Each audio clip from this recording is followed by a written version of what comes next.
ქუთაისში წვიმის შედეგად ბარათაშვილის ქუჩაზე სახლები და სარდაფები დაიტბორა. ადგილობრივები სარდაფებში წყლის ჩასვლას აღნიშნულ ქუჩაზე მიმდინარე წყლის სისტემის მოსაწესრიგებელ და გზის სარეაბილიტაციო სამუშაოებს უკავშირებენ და ქუთაისის მერიას სამუშაოების დროულად დასრულებისკენ მოუწოდებენ.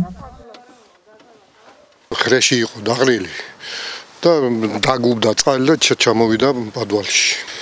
და მე გამოვიძახეთ ის და მოვიდნენ მუნიციპალიტეტიდან და მე მგონი ზაზაჭელიძე იყო თორთდები და გამოიძახეთ სამაშველო სამუშაო და ამოტუმბეს რა იქ ჩავიდა კიდევ ეგერ მეზობელს წყალი და ეს ქუჩა გადათხრილია ყველანაირად ხო ხედავთ რა დღეში და წვიმის უნდა გვეშინოდეს ახლა არ ვიცით როგორ მოხდება და რა ვადებში მოხდება ზერა წუხელი იყო დიდი წყალი წუხელი იყო ძალიან დიდი წყალი ხო და მილიციაც იყო ისედაც იყო მიღაცები განთენის ხანსაც იყვენ კიდე უქიმერიონის ადმინისტრაციულ ერთეულში აცხადებენ, რომ მათთან შეტყობინების შესვლის შემდეგ რეაგირება დროულად მოხდა და მატერიალური ზიანი მოსახლეობას არ მიუღია.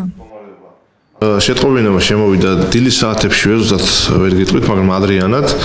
შესაბამისად, მალევე მოხდა რეაგირება, გავედით ადგილზე, მოხდა შესწავლა მდგომარეობის, აღმოჩნდა, რომ ძირითადად ორ ოჯახს ჰქონდა აღნიშნული პრობლემა.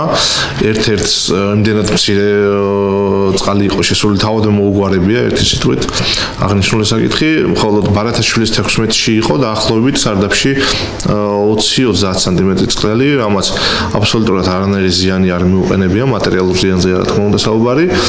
სამაშველოს დახმარებით მალევე ამოიტუმბა აღნიშნული წყალი.